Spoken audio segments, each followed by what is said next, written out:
This is CBC Windsor News at 6. I'm Chris Hensing. Meg is away. Tonight, Marchants say that the accessible van that they use is a lifeline for the family. That's why they were shocked when someone stole it right out of their driveway. These busking brothers are making a name for themselves on Windsor's waterfront. We hear why unity and joy is the sound of their soul. And the Harrow Fair celebrating 170 years of fun. We look at the record-setting pie auction and all the fun things you can cock-a-doodle-doo this weekend.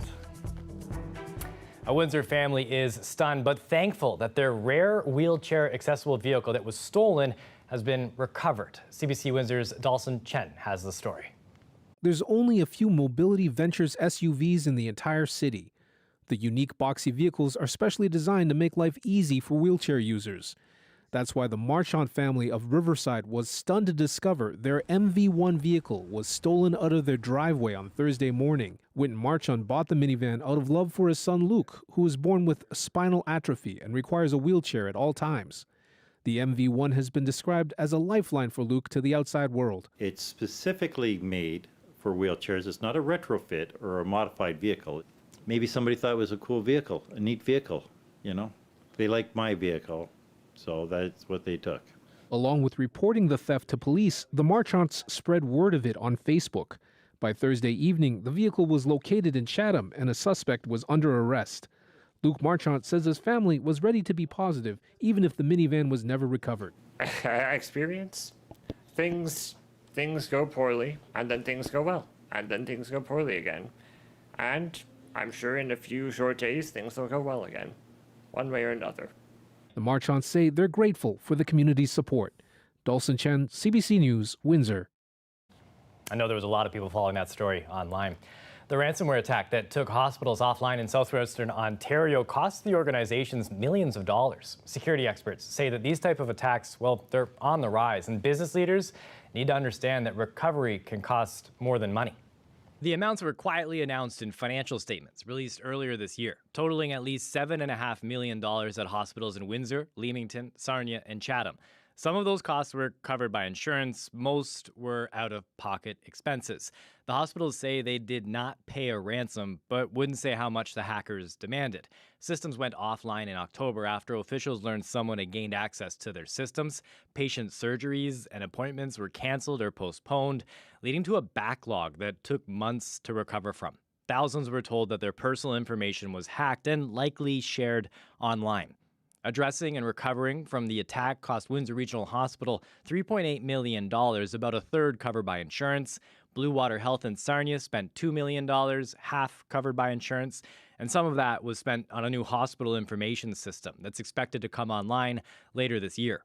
Erie Shores Healthcare is also building a new system that will help them recover quicker if something like this happens again.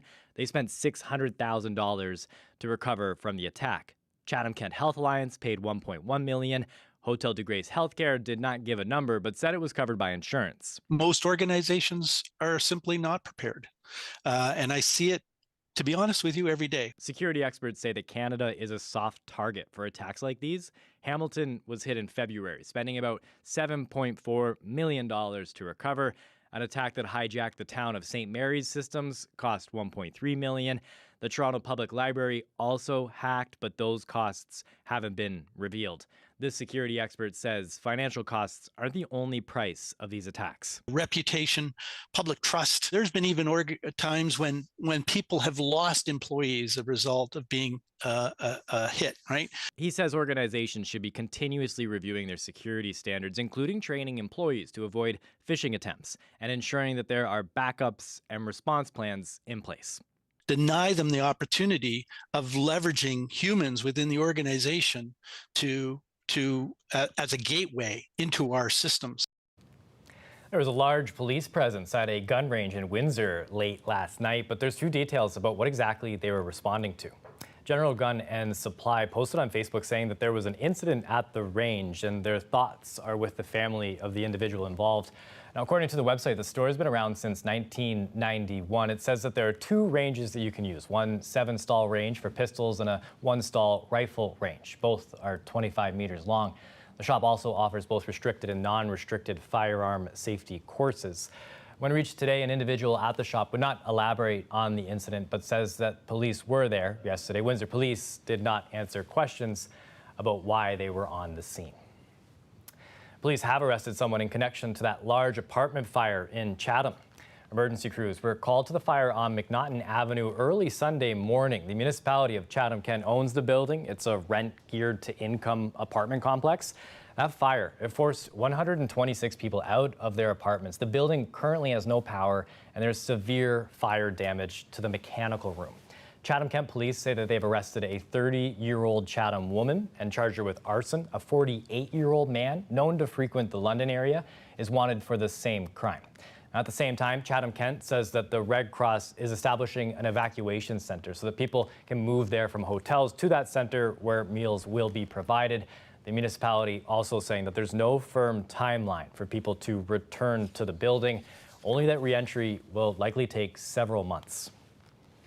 Ontario's police watchdog says it's investigating after an 80-year-old driver was hit by a Sarnia police vehicle headed to an emergency call. The Special Investigations Unit says that the police vehicle and another car collided at an intersection on Monday. The driver of the car taken to hospital with a serious injury. 2 investigators, a forensic investigator and a collision reconstructionist, have been assigned to this case. The SIU wants anyone with video or photos or information to contact them. Flair Airlines announced $1 flights earlier this week, but Windsor travelers can't buy them to fly out of the city airport. The airline stopped flying out of Windsor in the spring, and as Dale Molnar reports, a number of things need to come together before it can return. The sky's the limit, to be totally honest with you. Flair Airlines announced several routes both in the summer and winter back in 2022 when it came to Windsor, but a vice president with the airline says they had to pull out this year because their planes were needed in other cities with higher demand. We would love to return to Windsor. Unfortunately, during our first forays into Windsor, the market just didn't really perform that well. But what we're really looking for is an improvement in market conditions in the Windsor area because every flight needs to earn its way into our network. Flair is hoping that will all come together by next summer, but an airline industry expert we spoke with says between being ordered to pay unpaid back taxes and other issues, Flair's future is still up in the air. We still owe the CRA, tens of millions of dollars, and they have a, the reputation in the marketplace from the way in which they handle their customers has not been very good. So I think that while they say they are the most on-time carrier, there's still a significant amount of delays and mishandlings and stuff like that that's going on. So it's still a question mark as to their longer-term survival. The CEO of Windsor Airport says Flair needs more planes and crew in order to start flying here. Part of the issue is getting the planes from Boeing. That company has been ordered by the FAA to limit production following a safety incident. Mark Galvin says they are in regular talks with the airline to try to lure them back. He says Windsor needs airlines like Flair to get business back up to pre-pandemic levels. Particularly the regional airports. The hub-to-hub flying has ramped back up, but the regional airports like us are struggling to get back to that level, and we're trying to do what we can to get there. The positive that we have here is the economy in Windsor is doing quite well. Tanner says with other discount airlines out of the way, he believes they can pick up market share. We're excited to restart our growth trajectory next year and hopefully bring in some more aircraft, at which point we'll begin reassessing where that next best flight opportunity is. He says the $1 fare promotion is helping. Dale Molnar, CBC News, Windsor. Some of music's biggest names like Tracy Chapman and Justin Bieber started as street performers. Busking is just one of the ways that people use to break into the music scene, and a pair of brothers in Windsor are shooting their shot. The CBC's Justin Escoto caught up with the duo to hear their story. You may have seen Rohan and Rohit Kapoor on the waterfront. Rohit strumming a guitar next to his brother Rohan, singing his heart out with a smile on his face. The translation? Someone please tell me. कैसे तुझसे दिल ना लगाए कोई. How can someone stop themselves from falling in love with you? It's a love song. So that's what it's all about. It's about making people feel alive. It's about making people who are sad. Just give them a little bit of happiness, give them a little bit of hope. They started performing music during the pandemic. Now they're playing Saturday and Sundays at Riverside and Olette. the brothers hope that their music has an impact on others. All we want is basically just have a purpose, not forget our purpose while making this music. We don't want our music to be meaningless. We started this to connect with people and to let them know that they're not alone. Rohan says that he has experienced prejudice from some onlookers, but he explains that the music has had the ability to change their viewpoint. There has been a certain bias sometimes. I have noticed people reacting differently. And one of the most beautiful things that I've realized in the last couple of years is even when people don't really accept other cultures, as soon as they see me performing live, as soon as they see me singing or enjoying something to do with music, they suddenly change so much. Like everyone becomes so loose, and suddenly it feels like your color and your race doesn't matter anymore. Justin Escoto, CBC News, Windsor. From some beautiful busking to some big bidding, take a look at the Harrow Fair pie action last night. 92, now 94. I got 92, now 94 over here, and I got 92, 94. Oh my goodness. $15,500. Going once, twice, 3 times. You bought it. What a moment. The top pie selling at auction for just over $15,000. The pies are bringing in more than $117,000 for the John McGivney Children's Center, breaking a record this year. That's Connie Salter. She baked the big winner this week, her strawberry raspberry pie, named the top pie at the 2024 Harrow Fair. And if you've been to the Harrow Fair before, then you know that there's more to this than just pie contests that people can win. There's the rooster crowing and the people crowing contests. CBC's Jennifer LaGrassa got some tips on how to flaunt your feathers. That's a familiar sound at the Harrow Fair, especially in the poultry barn, where many of the roosters are waiting for their moment to shine. Tomorrow, judges will crown the rooster that crows the most within a certain amount of time. The fair's poultry committee chair says it's one of his favorite events. I love to have the birds, I like to listen to them, and I like to watch them. But it's not just the roosters that'll be judged. If you're not a chicken, you can enter to win the people crowing contest. But be warned, the judges aren't looking for you to wing it. We like the entertainment factor, so we like the people who get involved in it. So with the pawing of their feet or boasting out their chest and trying to be as loud as possible and as accurate as possible. Good crowing person is well rested, clear throat, and just had his mind ready to crow. Can you give me kind of a crow first? Cock-a-doodle-doo! Cock-a-doodle-doo! Should I imitate that or? I would try to do better than that. Oh. That's not that good, so. Like this? Yeah, take a deep breath. Okay. Cock-a-doodle-doo! That was pretty good. Not much in the antics though, because you didn't do anything. You just kind of stood there. And well, out of 10, what would that have gotten me? Like maybe a 5, maybe. That's when I realized I needed to up my game.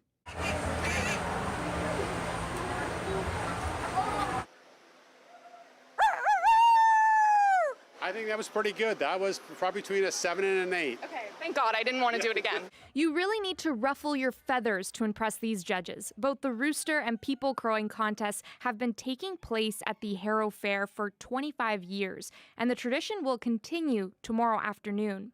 But in case you don't usually flock to the birds, this year's 170th Harrow Fair has lots of other entertainment. There are cows to look at, food to eat, and plenty of rides. The fair is on until Sunday evening. In the meantime, back inside the poultry barn, you'll likely find the roosters resting up for their big event. Jennifer LaGrassa, CBC News, Harrow.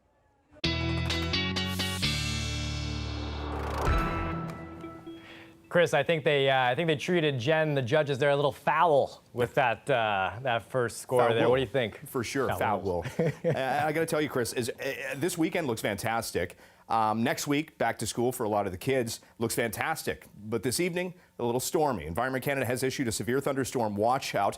Windsor up towards Sarnia, Goderich. I think that the Lake Huron shoreline will be hit a little bit harder than, let's say, Windsor and Chatham-Kent, but you're still at risk. These haven't been upgraded into a warning just yet because the thunderstorms are not in the vicinity. They're not imminent, but they will be working their way in. You can see how quickly this line of thunderstorms has developed over lower Michigan. That will continue to move off towards the east and once again move into southwestern Ontario. In terms of temperatures right now, 30 in Windsor. Sarnia is at 29, 28 in London, and with the humidity, it makes it feel like 42. So this kind of heat and humidity in place is obviously the reason for the potential for these severe thunderstorms. Here's how it's going to work. It does start to move in, and it will likely hold off for another 2 hours, I would say. It looks like between 7:30 and 8, that's when the rain will start to move in, the gusty winds are potential. I don't think that it's going to be as bad as a couple of nights ago, but still be prepared for thunderstorms. Once again, it's going to be Sarnia up towards Goderich, the Lake Huron shoreline, the Georgian Bay shoreline that gets hit a little bit harder, but it moves off rapidly. Overnight will be dry, fairly cloudy. A couple of spotty showers early tomorrow morning between 6 and 7, and then the cloud starts to clear, thus the rain risk is gone, and you get back into abundant sunshine. If you like sunshine, which I hope you do, it's in the forecast as we get through into Sunday as well. Not much to point out, just some passing midday cloud, no real threat of rainfall in the Windsor area. Once we get into the day on your Monday to wrap up the long weekend, hey, you have more sun and just a few clouds. The difference is northwesterly winds will kick in, and as a result, temperatures have to take a bit of a dip. In terms of those temperatures through the overnight, anywhere from 19 to 22. Once again, a couple of hit or miss showers early tomorrow morning. Other than that, it's a clearing trend, a clearing day, if you will, and we're going to get back into sunshine. Daytime highs anywhere from 26 to 29. And with the humidity, it's probably going to feel like 33 as opposed to the 40s like it does currently. 27 your high for Sunday, feeling like 31. As we get into Monday, once again, thanks to those northwesterly winds, a little bit cooler with highs near 23. Back to school Tuesday. Hey, nothing to worry about. You don't have to worry about the boots. You don't have to worry about the umbrellas. It's going to be a beautiful day. Temperatures around 24, so it's not going to be overly hot for the kids. It looks like a gorgeous day to get out and enjoy yourself. If you have kids, obviously you get a little bit of a break, obviously, after a long summer. 26 for your high on Wednesday, and if you like this run of sun, Chris, that continues for Thursday, Friday, and maybe Saturday into next weekend. Not bad at all. Just got to get through tonight. I know our folks in Detroit at the Jazz Festival got to watch fly on those skies. Yeah, it's going to rain. It's going to rain. Thanks, Chris. Enjoy your weekend. You too. We take a live look outside right now. I tell you, another storm to finish this week. Feels like it's been nothing but thunder and lightning. Coming up, more after the break.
care.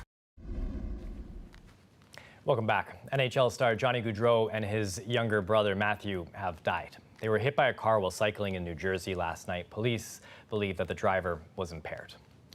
Gaudreau, who played for the Columbus Blue Jackets, had returned to New Jersey to be with his family. He and Matthew were set to take part in his sister's wedding in Philadelphia today. Police say that they were hit from behind by a driver who was attempting to pass two other vehicles. That driver now in custody. Gaudreau was a forward and played in the NHL for 11 seasons, drafted by the Calgary Flames in 2011, signed by the Blue Jackets in 2022. He was a 7-time All-Star. He was 31 years old. There's new restrictions on nicotine pouches that came into effect this week. Already, there's backlash. The rules are designed to protect young people, but some smokers trying to quit say the products help them, and these new measures, well, they're an overreaction. Marina von Stackelberg has the following story. 29-year-old Zach Lang has been smoking since he was a teenager. So when flavored nicotine pouches appeared in convenience stores a year ago, he says they felt safer than cigarettes. To me, it always felt like the nicotine pouches were sort of the lesser of two evils. The small white packet, which goes by the brand name Zonic, is placed between a person's cheek and gums. That releases what doctors say is the nicotine equivalent of smoking multiple cigarettes, but with no tobacco. I really liked them. I mean, they didn't make me feel ill like tobacco products would at times. Lang says he understands the need to keep them away from children, but says the new restrictions go too far. Now that nicotine pouches are unavailable in convenience stores, even to adults. I can't understand why, actually. Why can't you cancel cigarettes? Now those bright-colored packages enticing to kids are off the shelves, something health advocates argued for. We can't expect a gas station attendant to provide smoking cessation advice the way we can from a health professional. Only mint can be bought from a pharmacist. Fruity flavors are completely recalled. Some say that could make it harder for those who are using Zonic to quit. Often adult smokers trying to quit will pick fruitier flavors or flavors that are not mint or not tobacco flavor. The maker of Zonic, Imperial Tobacco, argues the ban could also encourage an illegal market. I remind everybody that we are the only approved nicotine pouch in Canada. Canada's health minister says unlike other products already authorized to help you quit smoking, like nicotine gum or patches, these pouches were targeting youth. And some teenagers who had never smoked a cigarette before were trying them. That's why he says these restrictions need to be so tough. Marina von Stackelberg, CBC News, Ottawa. Coming up, we take a look at a Paralympian who has his sights set pretty high. That's next.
A British Paralympian has become the first person with a physical disability to be cleared for future missions by the European Space Agency.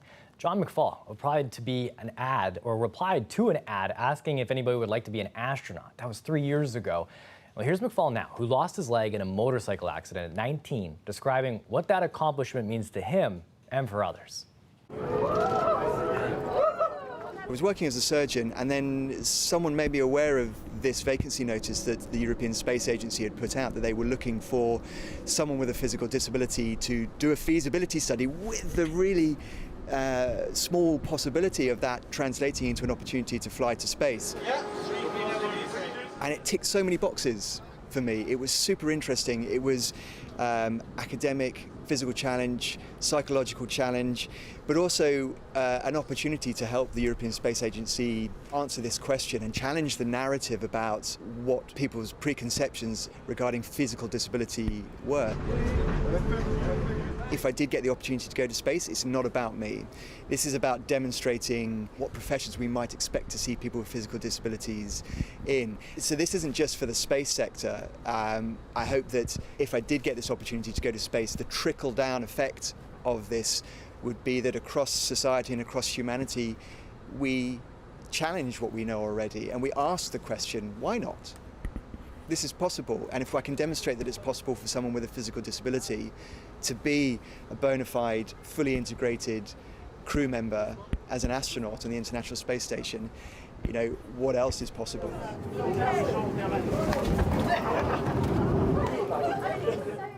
All part of the plan at the end there, I'm sure. Why not be an astronaut? Star Wars fans can now experience the first open-world video game that's based on the hit franchise. If I want to survive, I have to play their game. This is Star Wars Outlaws, created by Toronto's Ubisoft Studios in collaboration with Lucasfilm Games. Now, Ubisoft says open world allows players the freedom to explore, interact with, modify the game environment. Regular video games require players to stick to a specific mission.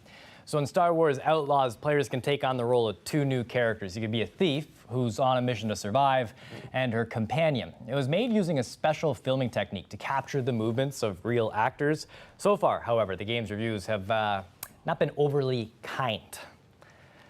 That's it for CBC Windsor News. Don't forget, for news anytime, you can go to our website, cbc.ca/Windsor. Make sure you download the CBC News app as well. Put the alert function on there, and you will see the news you need to know as it happens. Now, before we leave, we want to leave you with some video of some downtown volleyball. I know Meg has been telling you about our team. Well, we're not good, but we have fun. And this is what it looks like from up above. Thanks for watching. Enjoy your long weekend.